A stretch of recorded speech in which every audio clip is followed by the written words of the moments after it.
Well, hello. As you can see, I'm kind of recording this late at night. You know, I this is a long time coming. I think. As you can tell, what's on the top right? Not that is a contingency plan. That's a contingency plan. But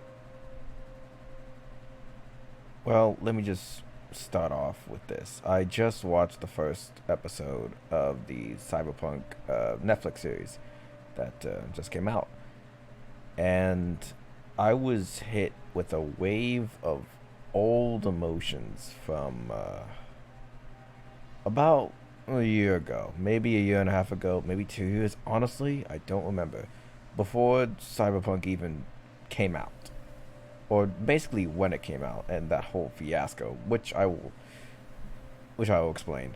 This video is gonna be a review of the first episode of the Netflix series, but I also wanted to build a little bit and talk a little bit about Cyberpunk 2077, and you know around the time before it came out, what happened then. And I have no notes for this. As usual, I am off the cuff. I speak from my heart. And I think I have a lot more to say um,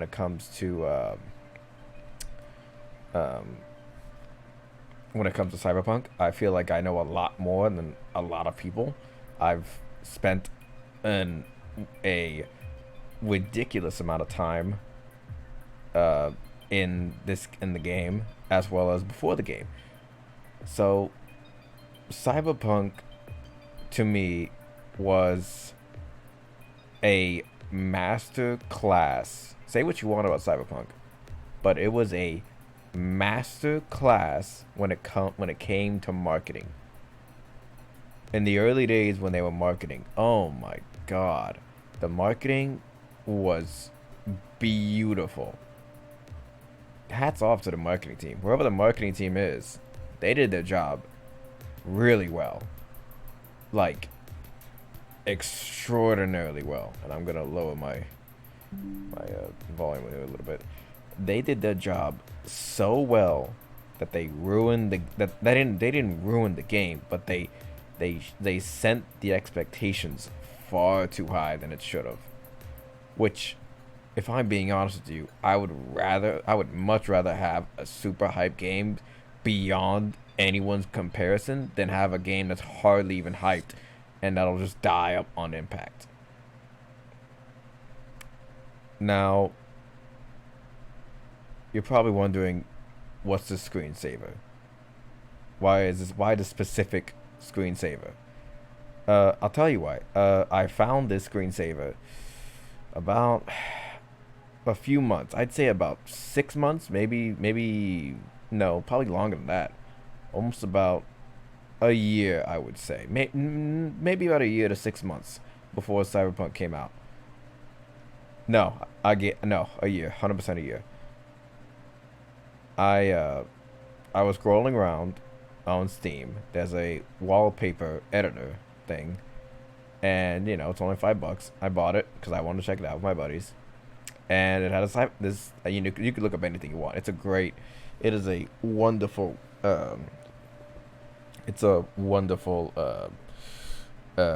little device, and I'll link it in the bottom of the description. Of course, gotta help out these guys, and the time that you see at the bottom where it says 22:44, that wasn't what it's supposed to be. That was actually a countdown towards the game every second before the countdown. And I got it about a year before the game actually downloaded. I got it probably longer than that, because the game got delayed, like, what, a few months, 4 months, I think, 3 months. I don't exactly remember, but I remember it got delayed the day that they announced Violet to Smash. Ugh, worst day of my life.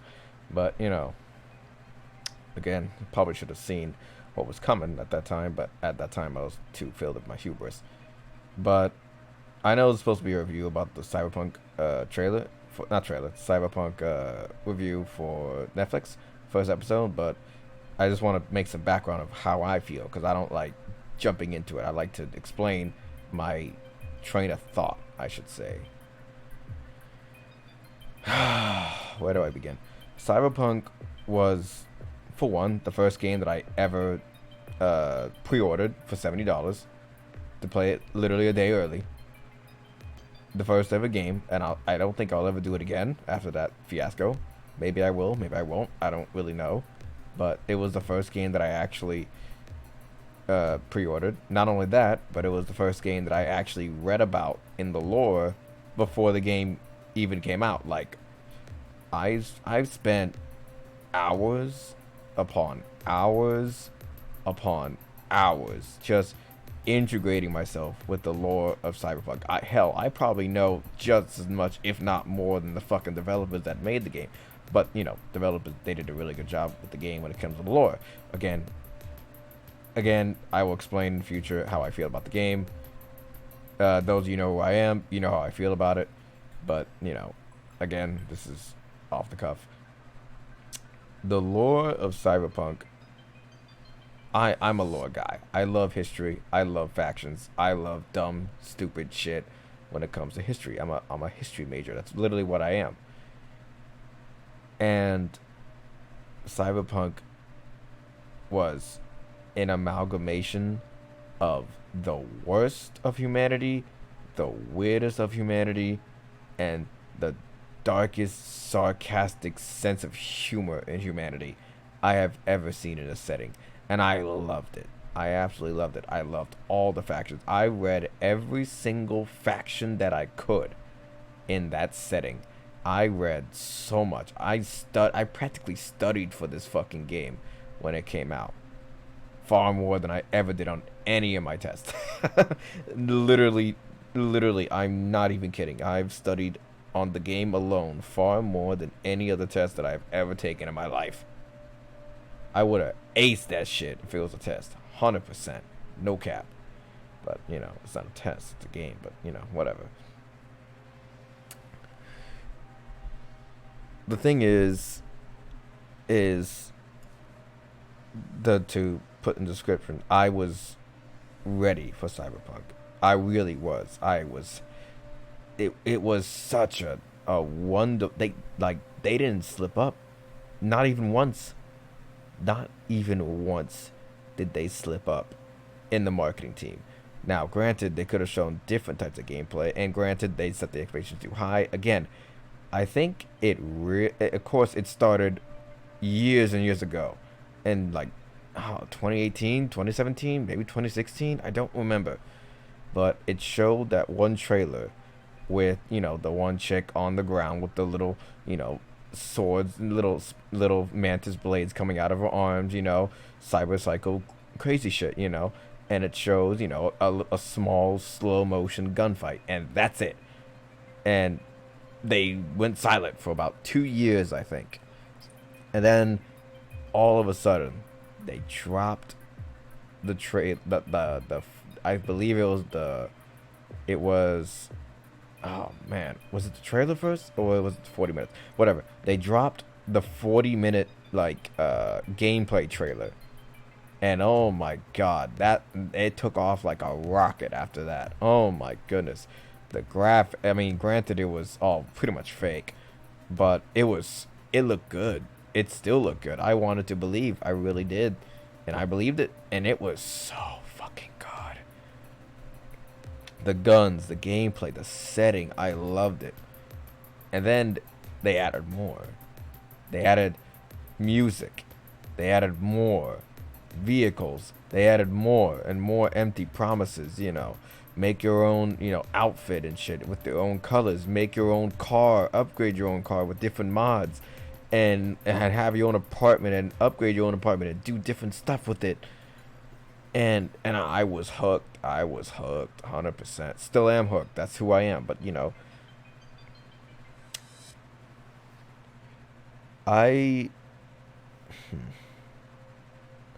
And then, they added, you know, Keanu Reeves. And, it'd be different if they added, like, a random celebrity that was famous. Like, I don't know. Like, if you get fucking, like, fucking, I don't know, fucking, I don't fucking know, Chris Evans or some fucking other A-star Hollywood actor, like fucking, who's a motherfucker that plays, what's his name? Fucking, oh shit, what's his fucking name? Uh, I don't know. You know what I mean? Any other A-list actors, you get a vibe that they're not truly into it. They're just playing the role, right? But when Keanu Reeves came in, and you forget, Keanu Reeves was already a good actor on his own with The Matrix and everything. But then that was the time when he just started not finishing, but started doing the John Wick stuff, and people loved that movie, and it's ascended him into like perfect celebritydom, where he's so high above and so likable. Anyone will, and like no one has, like everyone loves him. I don't think I've heard one person say anything wrong about him. Not one. Not one. And he was a perfect Johnny Silverhand too. Like he fit the role like a fucking glove. Silverhand and all, and it was amazing. Keanu Reeves, especially when he was on that stage announcing it, he didn't have to do that. He could have just showed up as a cameo and said, "Hey, check out the game." And then, put one thing comes to another, and then a random, fan says, what did he say? "You're breathtaking." And then Keanu Reeves, without missing a fucking step, said, "No, you're breathtaking." And that was it. Oh man, it went into even higher heights. Out of all my 23 years of being alive, mainly 8 years, I would say, of being a gamer, because I had a late start to my gaming career. I didn't start playing video games until uh until I was like a sophomore, a freshman in high school. Really, legitimately, because my parents are very anti-technology and stuff like that. But you know how it is. And I've never. So this is, take it with a grain of salt. I wasn't there during the hype Call of Duty era. I wasn't, I couldn't play any games during the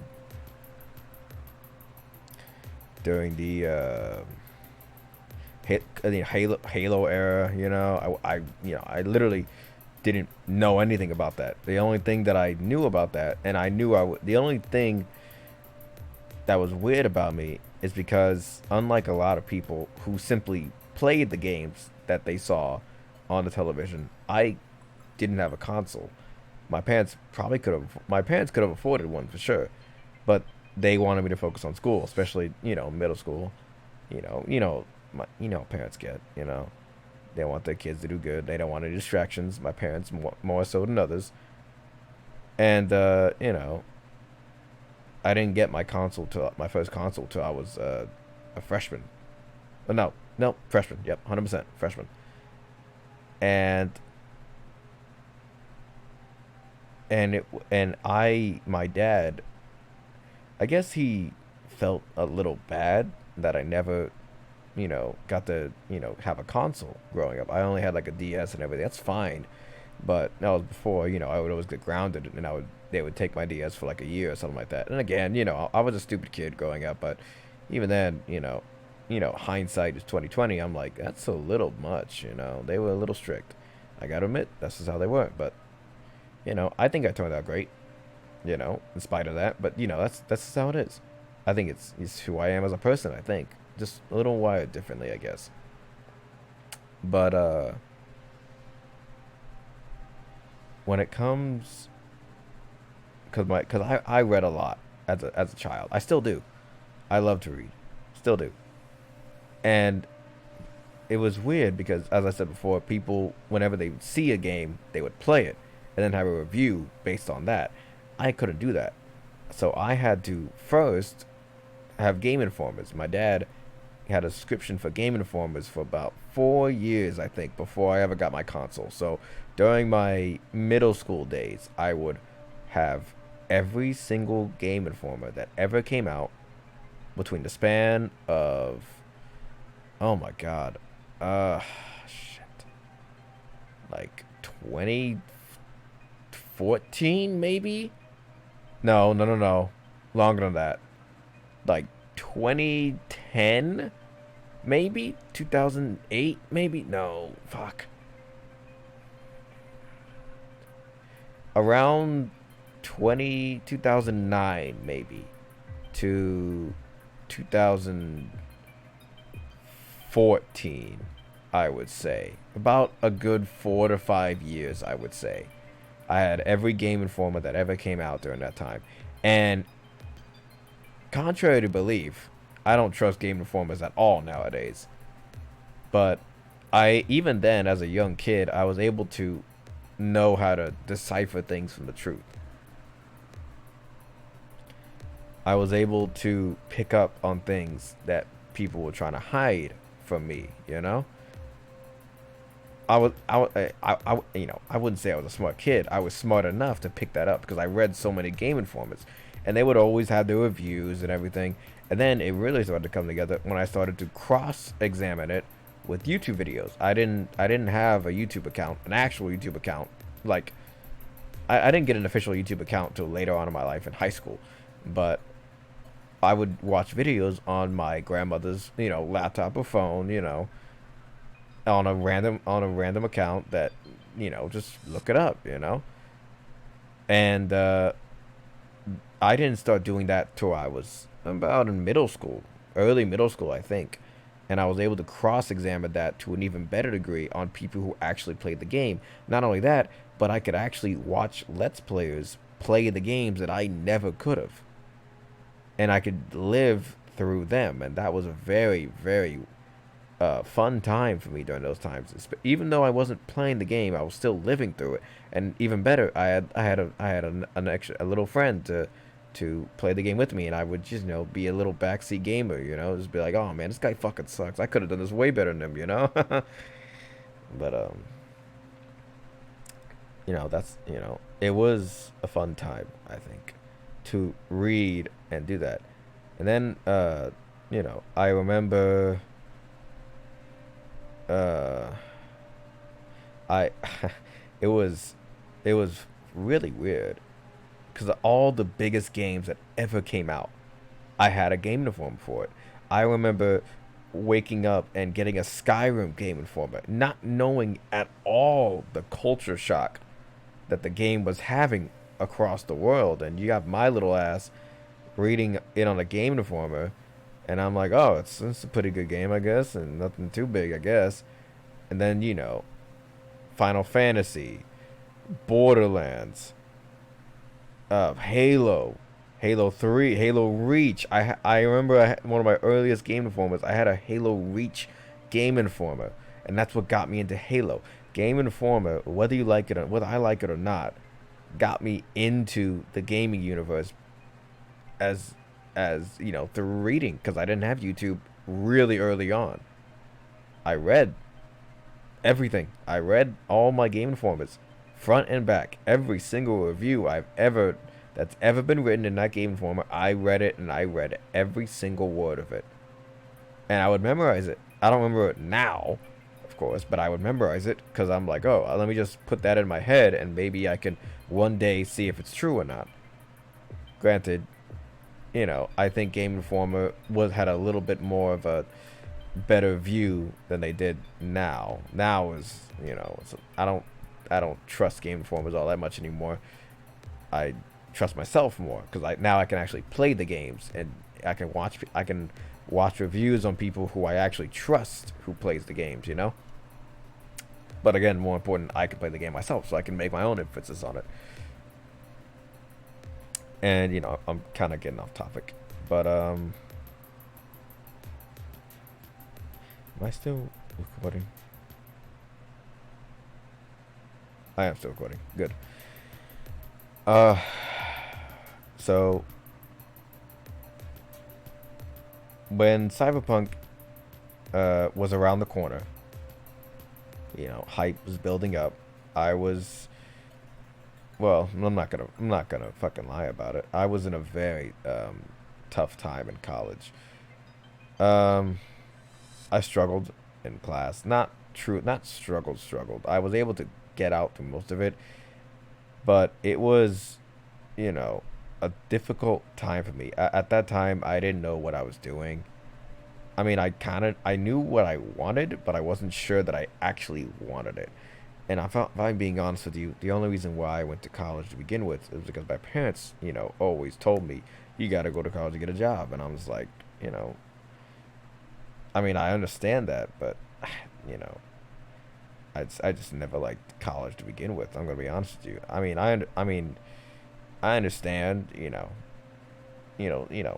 don't want, your son to not go to college and not have a good chance of getting a decent job. I fully understand that. It's just that I just do not like the practices in college. I really don't. But during those times, the only escape that I really had was reading, writing, writing a D&D campaign that, is actually going well. Talking to my buddies and playing video games, of course. And Cyberpunk at that time was the big one. It's the big catch. You would wait. You could play this thing and wait for a year, and not a year. You could. This was worth it. I knew that this was worth it. Hell, I bought the pre-order for this game because that's how much I believed in it.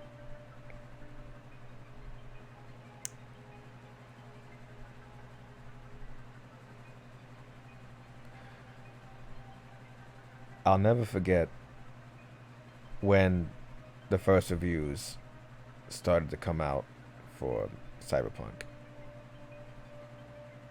At first, I didn't really believe them. I'm like, "Nah, this is being harsh. It's just a few glitches. It's nothing too out of the ordinary." And then I'll never forget when I went and picked up the game from GameStop, drove it home, put it into my winky dinky crappy PlayStation 4 that barely worked, overheated, put the first CD in, waited a few hours, took it out, put the second CD in, waited some more hours because my Wi-Fi was dog shit, still is dog shit, and then waiting for the second disc to be done, and then playing the game. Of course, a month before that, I would be staring at that time, the bottom right, slowly start to count down. I would spend a large amount of my time in the middle of the night just looking at it, just waiting for it, going over all the videos that I had. I had a playlist of a Cyberpunk videos that I would read about lore, gameplay, and everything that they would spit out. I would do it almost every single night. That's how excited I was.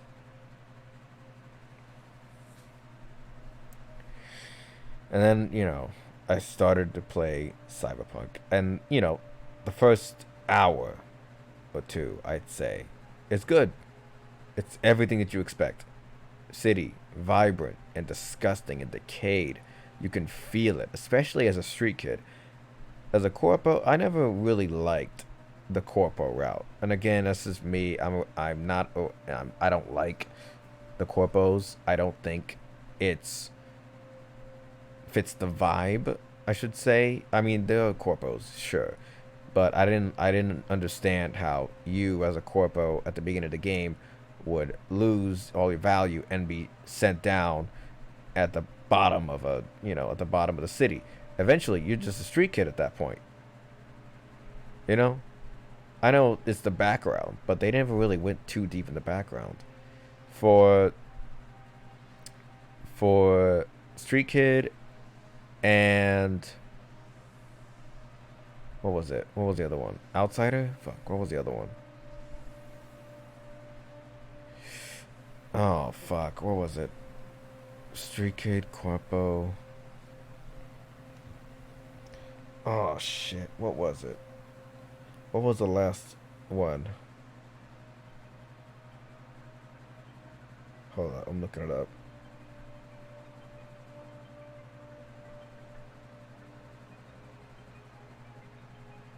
Nomad. There we go. Street Kid, Nomad, and Corpo.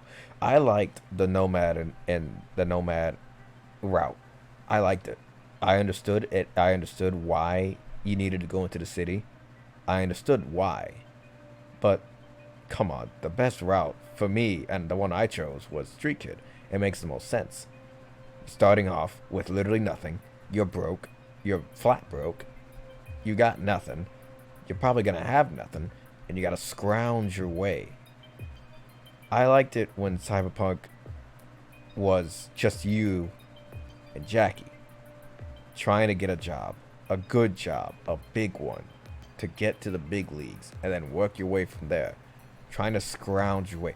I liked it being scroungy, grimy, broke, and trying to get any upgrades and weapons you can possibly get your hands on. I like that setting. You saw the city as a place that you need to rise out of, as a prison. You need to get out, up, not out of the city. You need to get up in the city, higher up. The higher up you are, the more better off you be. And I didn't understand, and I never really, it didn't grasp me how much I actually liked being at the bottom of the city than at the top. But, that's just, but that's not, this isn't, I'm not going to review the whole thing. This is only just supposed to be a little spitball like I normally do. But when I first started playing, I played more and more hours. I sunk in a lot of hours in Cyberpunk. I finished Cyberpunk in about a week. And not because, I rushed through it or anything. I did not rush through Cyberpunk. I played that bitch every single day for about a week straight. For hours and hours and hours on end. A lot of hours. I probably sunk about 80 hours. Not even kidding. Maybe close to 90 hours in Cyberpunk in a week. That's how much I loved the game. And again, I loved it because of the story. Of course, the glitches, I had a few problems, but it wasn't anything big. But the biggest concern was, the promises that the devs made. A lot of things were missing. The weapons were weird at times, and the clothes were even weirder. You couldn't change whatever you had. You had to spec into something completely different just to craft some decent fucking clothes and put them on and make you look like not a fucking total fucking weirdo. And the driving was pretty bad. The cops were even worse. There's a big problem when you're spawning cops the second you do the crime. I think that's really fucking stupid. But hey, what do I know? But contrary to a lot of beliefs, Cyberpunk 2077 was a disappointment. But only because the hype for it was built far too big than it had any right to. I'd say it's a good game. No, it's a great game. The story is good. The guns are good. The story is even better if you can stick with it. Not stick with it. You don't have to stick with it. But I liked immersing myself into that world. I really did. I really do, actually. It's not like I've stopped playing. I mean, once I finished Cyberpunk, I stopped cold turkey. And, Cyberpunk, the first month, was fine. But then things started to not go well, Instead of new DLCs, like that was promised, it was patches, fixes, more patches, more fixes, more patches and fixes. No DLC. Only just as of this recording, a week ago, 2 weeks ago, a week ago, I believe. No, a week ago. They announced their first DLC for Cyberpunk. About a few years, maybe a year and a half. I don't really remember. After when it finally came out. At that time, when they literally released an anime of Cyberpunk Edgerunners, they managed to finish an anime, then these MFers could do a DLC. It's just weird to me. I think, and even though they are, even during the time when they delayed Cyberpunk about a few months, when Byleth got announced for Smash. Yes, I know I go back to that, but fuck, it was really depressing when Byleth got announced for Smash. And then, Cyberpunk getting delayed right after that. That day was really bad. Really, really bad for me. It was really bad. And, I know in hindsight, now I would say, oh, the game's not ready. Put it in for another year. At that time, I just wanted the game. At that point, I was reckless. I just wanted the game at that point. I didn't care what state it was in. I just wanted it now. And hindsight's 2020. Didn't exactly go well for me, but that's just how it is, I guess. And I wasn't the only one too. People were restless. They wanted the game. They didn't really care, including me. I didn't care what state it's in. I just wanted the game. I was tired of waiting, and I got it. And disappointment. It wasn't a huge disappointment, but I wanted it to be more. And same with a lot of people. And CD Projekt Red has taken a lot of flack for it. Not as much now, because they're working on other IPs and projects now, so people have forgotten about Cyberpunk. But now it's starting to slowly make a comeback, just slowly. And again, people like me like to meme on it, saying, man, this fucking game could have been so much better, but yeah, I mean, the game's good. It's not even good, it's great. It's very great. That's from the bottom of it. If I had to rate it out of a 10, I'd give it about an 8. Honestly, I'd really give it an 8. And that's pretty good, but it should have been a fucking 20 out of 10, But, as I'm older, a few years older, I'm like, well, it is what it is, But, enough about Cyberpunk 2077. I know this is not a review. If I really want to get into it, I'll get into it. But Cyberpunk Edgerunners reminded me a lot of my first few hours playing Cyberpunk. I plan on doing a review per episode, and I really, really liked the first episode. It reminded me of the main character, David Martinez. I know, weird. My name's David as well.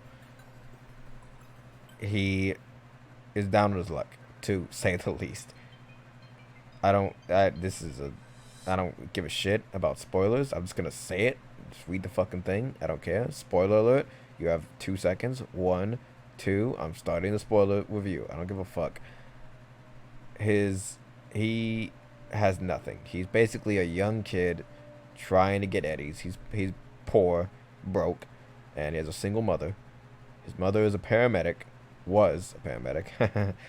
And during one time, driving along, they got into an accident, and they accidentally caught in the crossfire between, ironically, the animals, which is a group of extremely monkey brute head, dumb brickheads that love explosives, in the middle of a turf war between someone they were hunting. I'm not exactly sure who was in the limo, but I do know that they were caught. David and his mother were caught in between, and his mother was killed.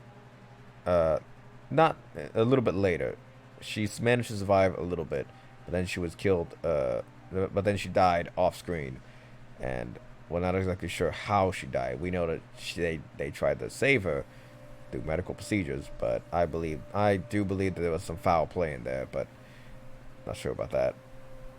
I know a crooked Ripper doc when I see one, and I did not trust that Ripper doc. But it is what it is. So now it shows David Martinez, a young kid in high school, barely, I think he's either a freshman or sophomore. He's young, very young. He's trying to he's trying to figure out how to pay rent. He has no money. He's got nothing, and he's pretty much a step away from living on the streets. And it reminded me of my character, practically a step away from living on the streets, scrounging around trying to get some kind of eddies, anything. And he manages to find his mother's old coat, and apparently it had some kind of military grade tech. Now, at the beginning, I believe she took that tech from one of the cyber psychos that was at the beginning of the show. Now, if you don't know, a cyber psycho is basically a human that has had far too many mechanical implants that they simply just lose their own reality of being a human. It's basically a dream that you never wake up from, and you just lose your shit, and you just go to the basic function of what your implants were designed to do.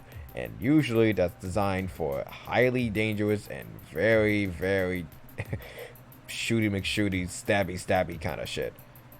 Because why would you want an implant when it can't defend yourself or make you even stronger? So it shows, the cyber psycho, absolutely clearing house. And that's what they actually were. Cyber psychos are no fucking joke. They're easily one of the most dangerous threats 1v1 in Cyberpunk. Like, you do not want to face one of those fuckers 1v1. They will wreck your shit because they are no longer human. There is literally almost nothing you could do to slow them down except knocking them out and then praying that you can fix them later on. But even then, that's not 100%. It's actually very rare. Extremely rare. Actually, I don't even know if there was even a case of a cyber psycho even coming out of cyber psychosis.